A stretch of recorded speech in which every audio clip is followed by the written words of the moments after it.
Well, good day, Calvin Superman slash Iron Man Steede.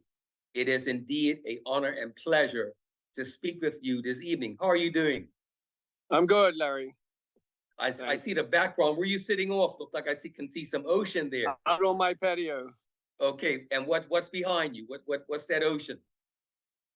I'm looking. It's the back of me. It's dockyard. Okay, awesome. And so I'm really excited to have this interview with you, Cal. The objective is for the Bermuda public who don't know you. I'm not sure who doesn't know you by now, but those that don't certainly will know a little bit more about you, during and after this interview. You, in my opinion, epitomize the May 24th spirit and running spirit in general. And I'm just so happy that we had a chance to finally catch up and get you on to the show. Before we talk about, your running background in terms of, in your youth, I want to ask you two questions because I think people need to know the answers of these two questions. Once they do, then they can see why we kept Steve Burgess and I nicknamed you Superman and Iron Man. First question for you, Cal. How many May 24th marathon derbies have you run? This year would make 33. 33. Yep, I've missed one. 23 or 33? 33. And second question, Cal, which blew my mind. I think I may have asked you this recently.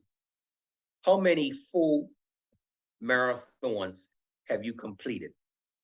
I've completed 123 full marathons and 2 54 miles in South Africa.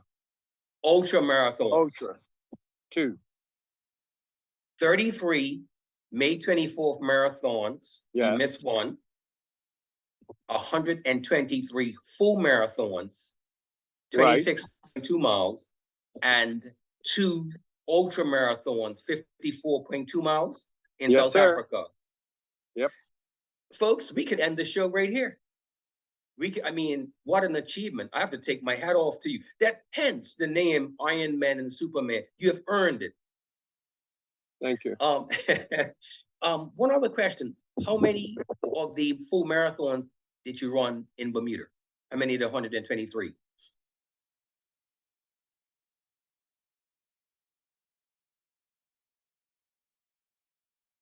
I would say at least there are 30. Wow, awesome. What's funny is that, let's go back in the day. Let's go back there now. 33 May 24th, 123 full marathons, and 2 54-mile ultra marathons. That says it all. So when did your running career take off? Like in primary school, high school? Were you a runner back then? I ran in school, yes, but I did not take it seriously. I ran to represent the school when I had to, but I never really took it that serious.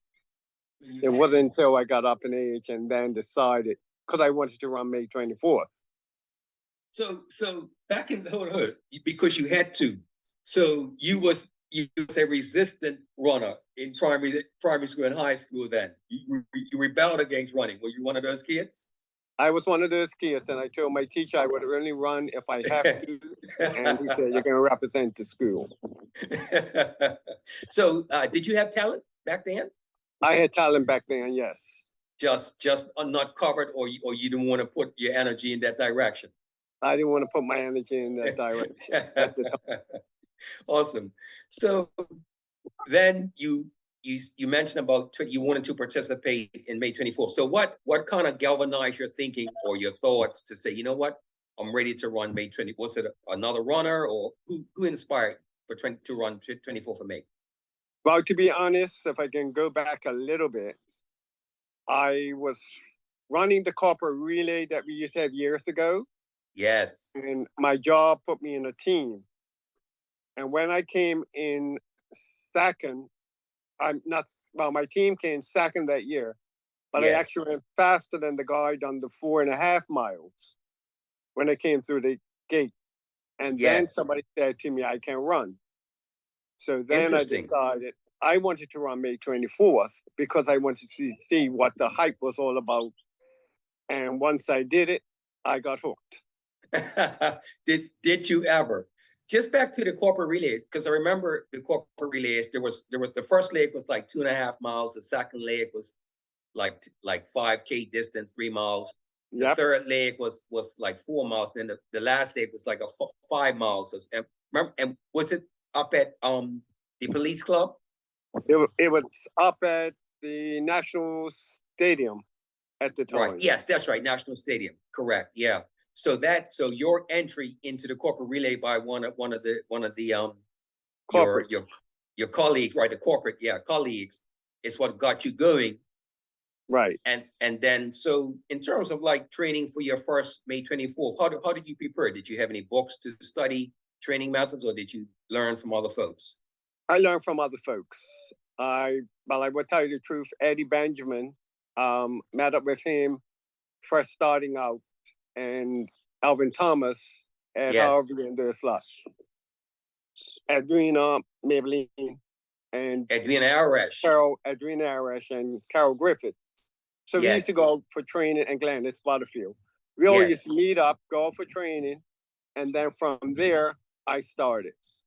Were, And then were, were you a part of, sorry to cut you, were you a part of Swan's running club then, or no? I wasn't a part of neither club at the time.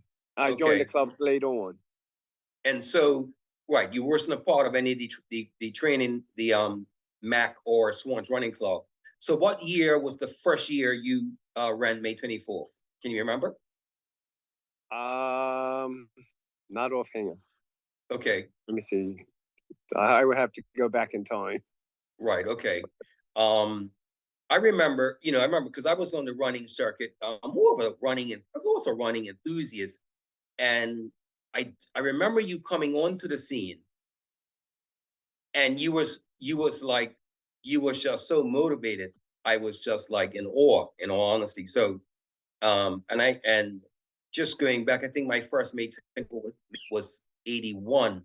So maybe after that you may have participated, I'm thinking.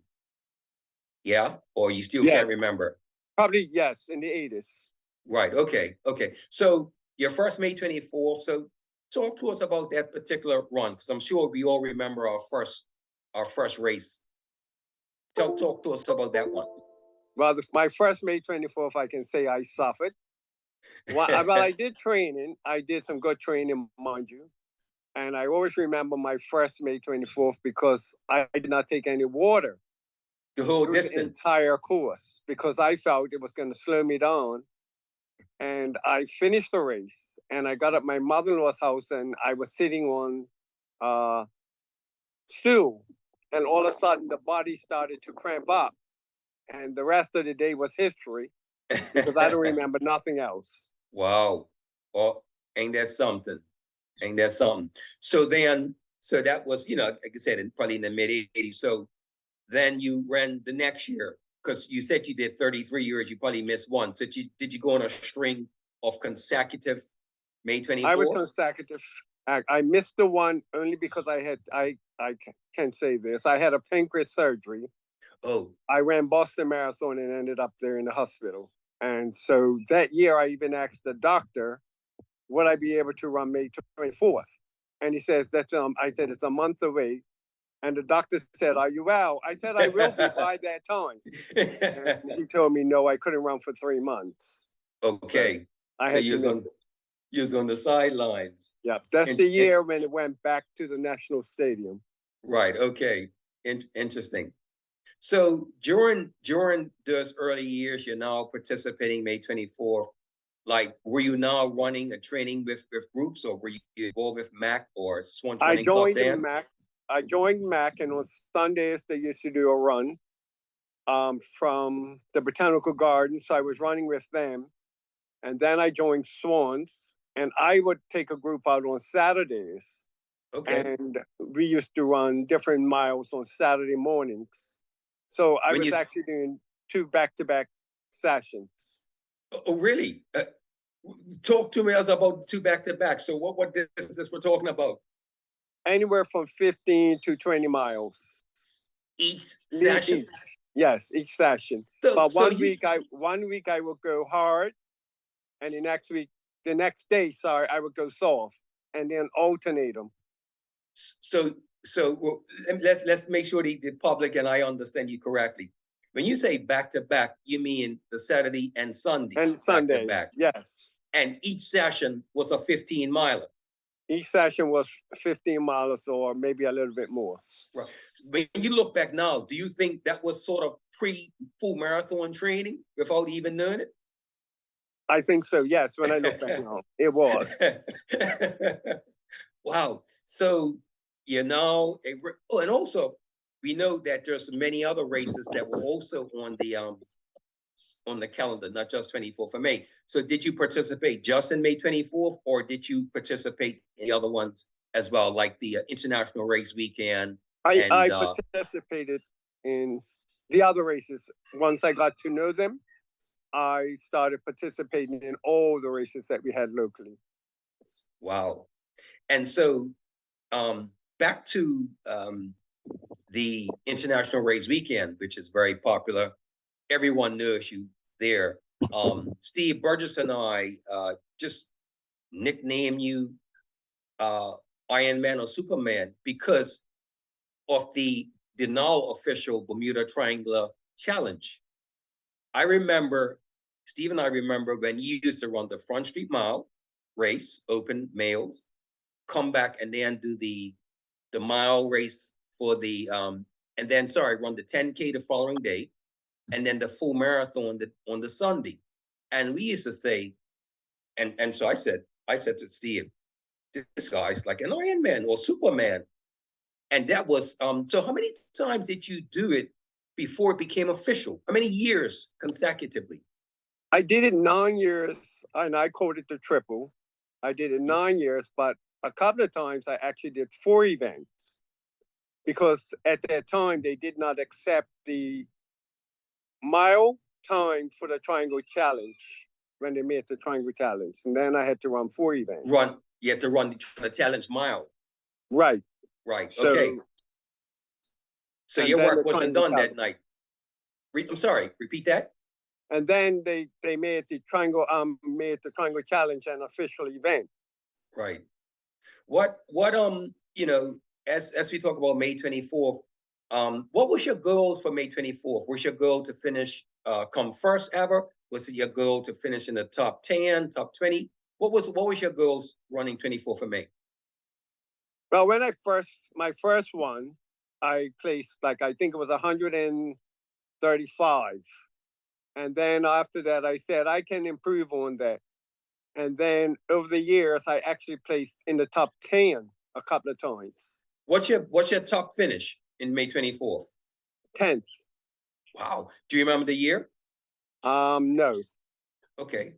But I mean, that's a great achievement. And in terms of, I know some people, are interested in times, what's your personal best on our half marathon course? An hour, 21 minutes, and I think it was 30 something seconds. That very, very respectable. Very respectable. And so, this is a question I've never really asked anyone. But I can ask you because you have the experience. As you prepare for May 24th, and I'm sure I would think that some of your training sessions prepare for May 24th was longer than 13-mile runs. Am I correct? Yes, it was.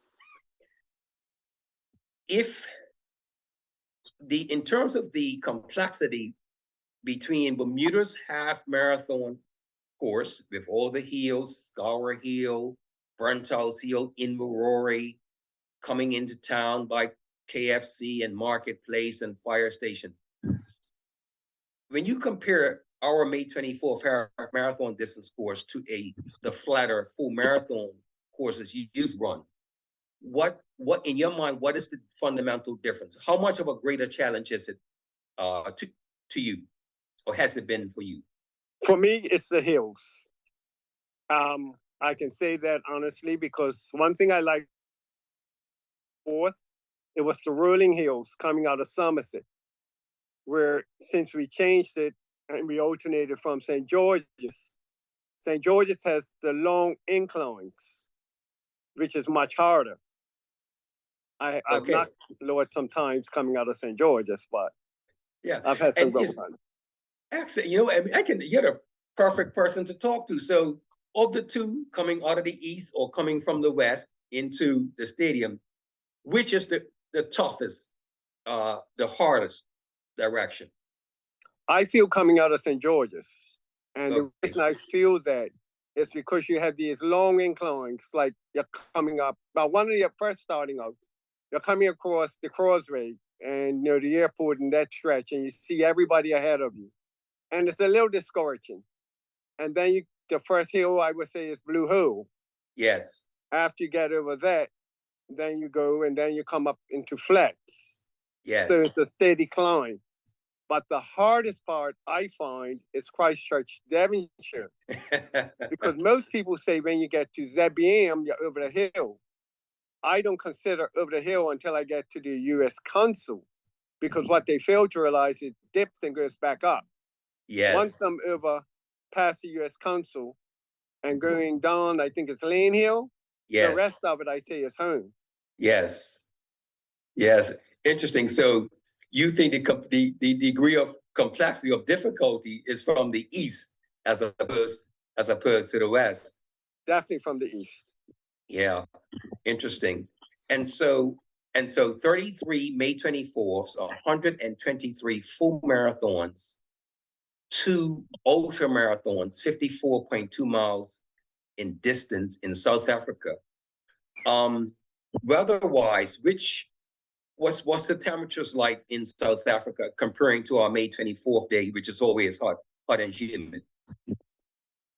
South Africa, the race starts at say 6:30 in the morning. And you have to finish the race within 12 hours. If you don't finish the race, you cannot go across the finish line.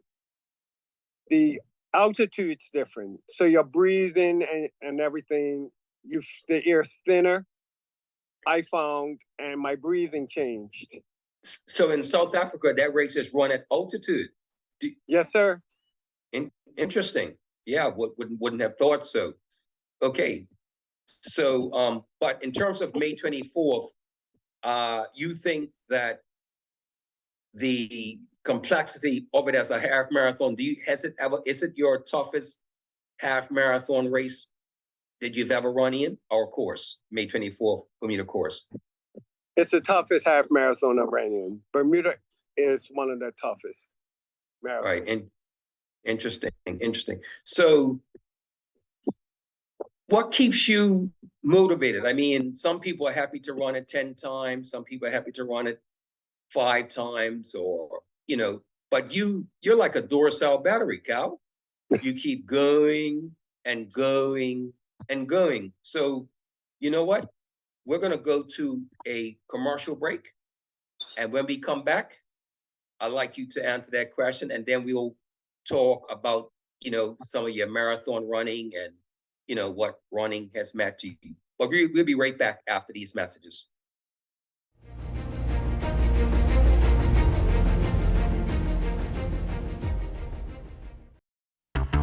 Healthy people in healthy communities. Listen up and be aware of what that means. Noise-induced hearing loss can be prevented. Turn down the volume. Avoid dancing near speakers. Alternate a noisy activity with a quiet one to give your ears a rest. And remember, hearing loss is permanent. It can be prevented but not treated. So protect your hearing and keep on listening. This is a message from the Department of Health. The following message is brought to you by the Transport Control Department and the Road Safety Office.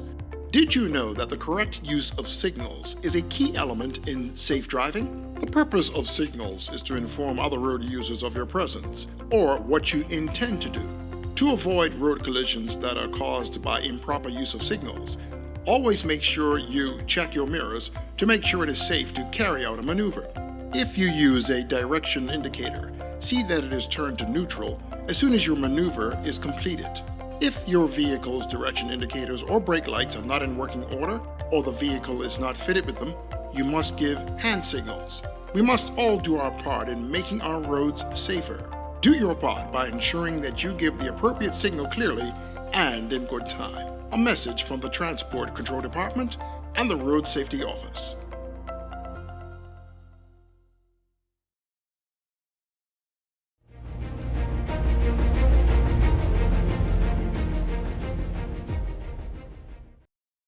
So Cal, let's continue with our conversation.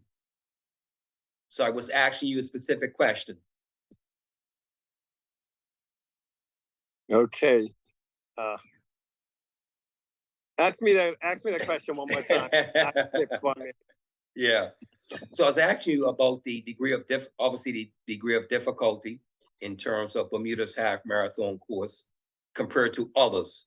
Then we was talking about, you running at altitude in South Africa, and the race had to be you had to finish by a certain time.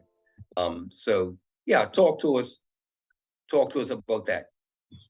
Well, when I ran in South Africa, it was a different climate altogether.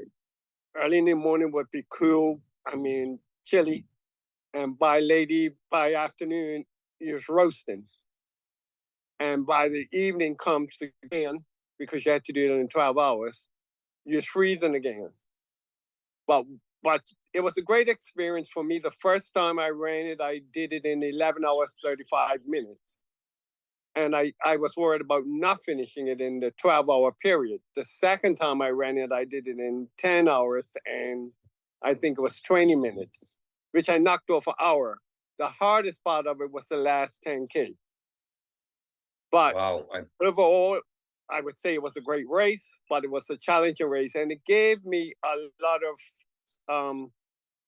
spirit to run other marathons. I wanted to go back to South Africa in 2019, but then COVID came, and I haven't made it back there yet. Right.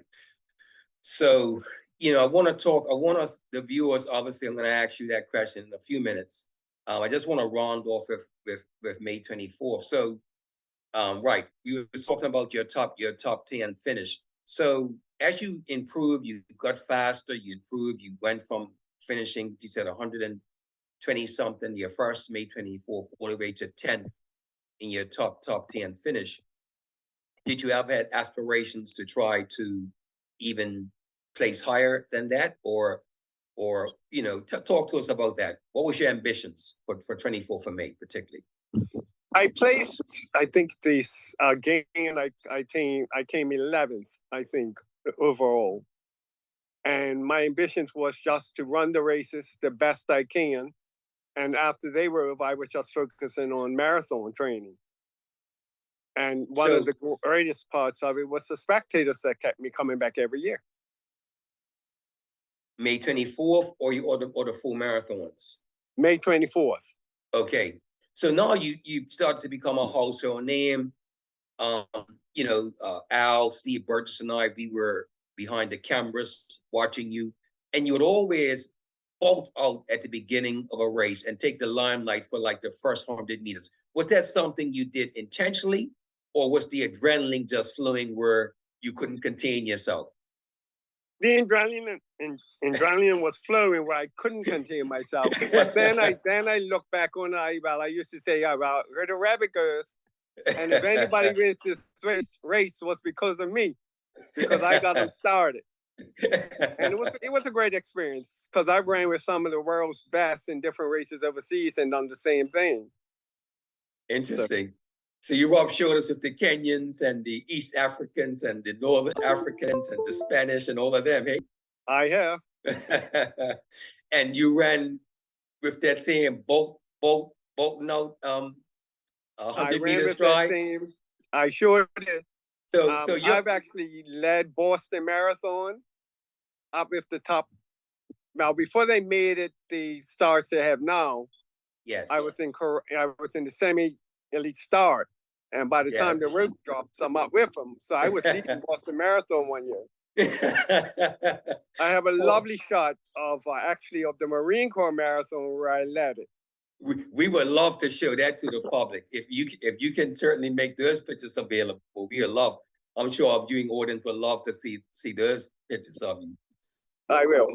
So 24th of May, any runners, male, females that you admired for even their commitment, their consistency, that you like to name? I would, and I would really name this person first of all, Greta Peters. She was the one that got me started actually by the corporate relay. And Yes. after her, then I would say David Doyle, Jeff Bell. When I'm at work that I used to Right. train with.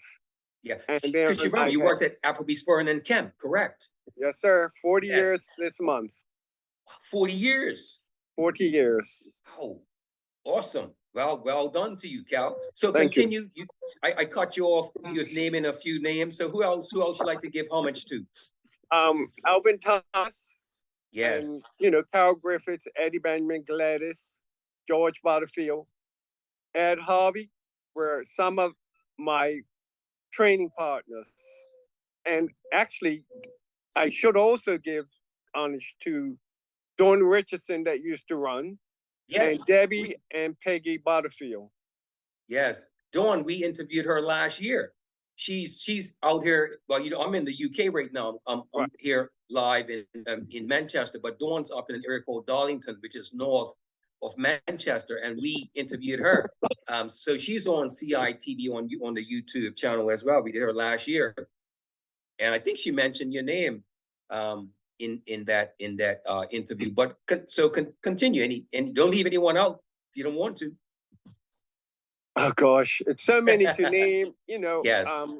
Some that I have traveled over the world with, like Terrence and Janine Douglas. Yes. Also, and we used to all train together, and the commitment was there. The greatest thing was the commitment of it. Yes. And one thing I would say, and I would love this part to come out. Steve Regis also named me Energizer Bunny. But one thing, people used to come out May 24th to see what I'm going to wear. Yes. Because I was one of the best dressed runners that came out. No doubt about it. You love fluorescent colors. And I the do. cap. And the cap. Absolutely. Yeah. But no, that's great. I mean, Cal, so in terms of help explain to me what catapulted your career where you just decide, you know what, I'm committing to this. So it sort of like became like a second job for you in a sense. The commitment. Any one thing or one person, one event that just catapulted you to just be consistent. Some people are happy. Let me say it. Some people are happy. Before you answer, some people are happy to run one marathon, maybe 2, 3, 4. 123. Yes. Over how many years, Cal, have you achieved this? Over about 36 years in total. You divide that by 123. That's like 4 marathons a year. Yep. Sometimes I was running 7 marathons, and sometimes I ran 3 of them back to back a week. Like I ran a weekend. A weekend. So I will run one weekend, fly to another one. Like I ran Chicago, Marine Corps, and New York, all back to back. Back to back.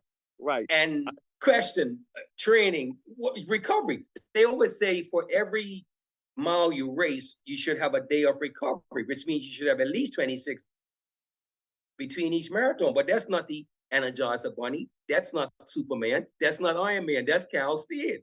Yes, that was me. But I found out that by doing that, even though I was tired, because some weeks when I was training, I was getting up to 90. The highest I ever got in training was 98 miles in 1 week. Strangely enough, I never went over 100. And to ask to ask about that, what was your longest long run during that 98-mile week session? 23 miles. And did you double up? Did you run morning and evening for the I miles used to add run up? morning and evening and on my lunch hour. Hold it. Not once, not twice, 3 times a day? So 3 times a day. And I also must give Kevin Smith credit because he also, and Mike Watson, that also helped me in training, gave me some pointers. One other thing that maybe, people may take for granted, I won't take it for granted. You remain relatively injury-free throughout your career. Until now. Okay. Okay, you're a little younger now, and that's probably why. So you must have ran through what, 1,000 running shoes? I was buying running shoes quite regular, yes. Wow. And so tell our viewers, you ran 123 marathons, but share with us now where you ran these, what country? So take us through. Okay, before I do that, I would also like to thank Tracy Wright, and I'll explain to you why later on. Okay. Okay, I was in Florida, and I saw this marathon come on TV. Yes. And then I came back home and inquired. And Annette Booth, that worked at my job, said to me, you must have been watching the New York City Marathon. And I said to her, well, how can I get in to run a marathon? So she says, well, try and sign up Steve Mack, because they got a group going in that April off to Boston. Yes. And that's what got me into the marathon, and I ran Boston that year. So Cal, you have been blessed, to run consecutive 24th of May, the 123 full marathons. You never get injured. So you are extremely blessed with not being injured. Talk to us about that. What do you do to prevent injuries? I probably because the way I used to train, because sometimes we guys will go up the track and we'll go on the road. Other times we'll go on the grass. So I think it had a lot to do with trying not to put my body through too much stress. And I tried that the best I could. Now that you've had such a stellar career of multiple marathons, 123, multiple is not even the correct adjective for that. So you found that running on the grass, do you run on the beach much? Do you go up to Horseshoe Bay Beach much? Or? To be honest, I did a lot of road running more than I did here lately. I did do a few beach things, but most of it was on the road and on grass and through the tracks. Okay. And so you must have had several hundreds pairs of running shoes over the years as well. I've spent a fortune on running shoes and gear. Yeah, for sure. So let's talk about some of the marathons you've run overseas, and what are some of your favorite places and why? Well, Boston, number one, will be my favorite because that was actually my first marathon, and I have ran 17 Bostons. How many? 17. 17.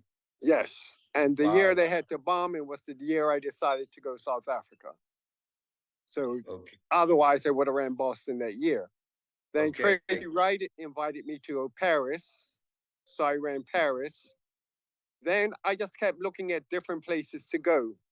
And then one year, Margaret and Alvin Thomas invited me to go to Norway in a low town called Tromsø, which I came 17th in the marathon. It was called the Running of the Midnight Sun.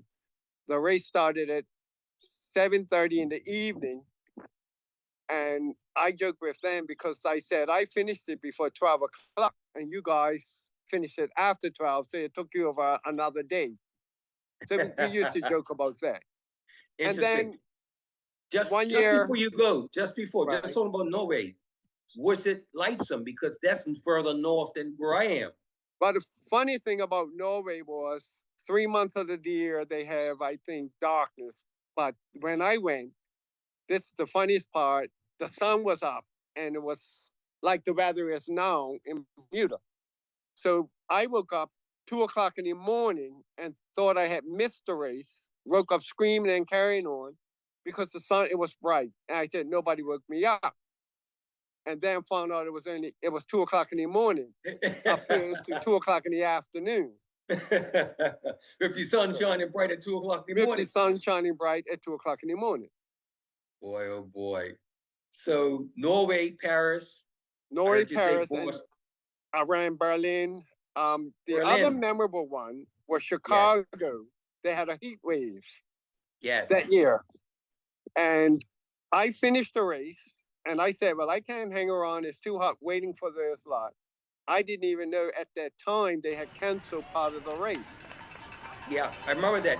The temperature went up to sort of to like 88 degrees 80, Fahrenheit. right. So I had finished and I went to the hotel, got showered and just laid down. And then the guys come knocking to the door and said, did you hear about the race? I said, yeah, I finished it. What was the problem? They said, people had to drop out. I said, well, Yeah. I finished. I got my medal, so I was happy. And then, I did Atlanta. I've been New York, 9 New Yorks. The other best one I go to every year, and this will be my 28th year, will be the Marine Corps in DC. So I that's actually, got to be a favorite one. it is my very favorite. It's a people's friendly race. But I have Talk a to us about lovely, that. People's friendly. What you mean? it's put on by the Marines or the American Okay. Navy. But Yes. the spectators, the supporters, and the way it remind me of Bermuda, the way the spectators come out and cheer you on and help you. Is it a And circuit route or is it or it goes out and come back? it's circuit. You go out and you do a couple of loops through this park and everything. But it's a very challenging course. Okay. And one year I actually made it in the Washington Post. I actually led that race. You And bolted. I knew, You I did led one of the your race. 100, 200 meter bolt sprints, You got it. rapid sprints. Yes. And they said and in the newspaper, I can quote this, Kelsey from Bermuda gets an early start, but Yeah. fades to 181st position. I didn't mind what I faded to, but I Yeah. loved the picture because Yeah. it's one of the best pictures I've ever got taken. Our viewers would love to see that. Yes. Cal, viewers would love to see that. And So take people us through. say- So I'm sorry. Continue. sorry. So people say, why do you go on vacation and run? I say, well, vacation, running is only a portion of my holiday because I used to go with groups and we used to fly out Bermuda on the Friday and back on the Monday. And then I decided I haven't seen nothing in the country. So I decided to stay longer and explore. And that's what I do now whenever I travel. Oh, question: have you had time to pick up any different languages from some of the countries you visited to run full marathons? Not yet. But sign language works wonders, especially when I Okay. was in Paris. Awesome. So Norway, Chicago, New York, DC Marine Corps. You said so. Well, South Africa was LA. the ocean. Okay, work. Continue. LA, Los Angeles, Yes. Berlin, Berlin. Lord. It's a couple of more. I Okay. can't think of them right at Right. this I point. mean, gee, and so the Marine Corps, you said you've participated in that one 28 years. Yes, this year will 28 make years. 28. I've signed up already So for what, October. what date is that one usually? It's the week before New York. It's the last What day Sunday on in the calendar? October. What month and what kind of? October. Okay, October. right. So in your preparation for 24th of May, are there any marathons that you would run prior to May 24th of May? I would International Race Weekend. It's the only Okay, one. that's in January, the full marathon Right. in January. Are the is Boston in Boston April? is It's in April April. also. I used to do Boston. I used to do Paris, and I done London also. Okay. Okay, London, yeah, and Paris. Two Right. different. Right. Awesome. So that Any one other? year I did them all back to back, a week apart. Really? Yes. Really? Wow. Again, the ultra marathon man, the Iron Man, the Superman, as Steve nicknamed you, the Energizer Bunny. But I mean, in all of that, as we close, as we wind down, what's your takeaway as you look back on your career thus far? Not that it's, and what do you take away from your experiences? You're running abroad, participating May 24th and all the other races. What's your main takeaway? What advice can you give to younger people, young boys and girls? Well, I'm gonna before I do that one quick. I will say the Bermuda Triangle Challenge, when they made that an official event, I was the first winner, and I set my Yes, girl out to win it, and I yes, did, and I excellent. thank God for that. Now, to the kids and even the adults that run, I told my coworkers, I said, if you can do a half an hour exercise 3 days a week, and once you get that under your belt, then you do the poles on the road. I said, some people say go to the track. I said, you got poles on the road. If you're running on the road and you can't make it to the track, pick the poles on the road and run them. And once you master them, then you just pick a few more and just keep going. I had this kid. I must give this credit to this kid. The other day, I did the 10 miler, and this kid picked me up by Harrington, no, by Harrington Hundreds Grocery. He Pick started you up somewhere. or ran beside you. Ran well. His father and him were running, and Okay, his father said, "Stick with me." okay, So the kid said, "Okay." My dad said, "Stick with me." How far? I said, "We're going back to the botanical garden." And yes, he says to me, "Can we take a break?" I said, "Yep, we can take a break, a water break, a walk break, because I've got to take it easy because of my knee." Every time we stop, the kid would turn around and say, "Are you ready to go?" And I'm like, oh my God, here I am giving the same advice that I used to give to my trainers that this yes, little kid is giving to me. And I really appreciate that because he gave me a lot of my own medicine. yes. Awesome. So Well, Cal, again, we thank you for joining us on this occasion. We wish you continued success in your running career, where it takes you from here. 123 marathons, full marathons and counting, 52 ultra marathons, 2033 May 24th and counting. Again, Cal, Iron Man, Superman, Energizer, Bunny, Steede. Thank you for joining us today. I thank you. And one motto I'm going to leave them all with: you have to look good, to run good, to feel good. And on that note, that's my motto when it comes to running. You heard it from Cal Steede.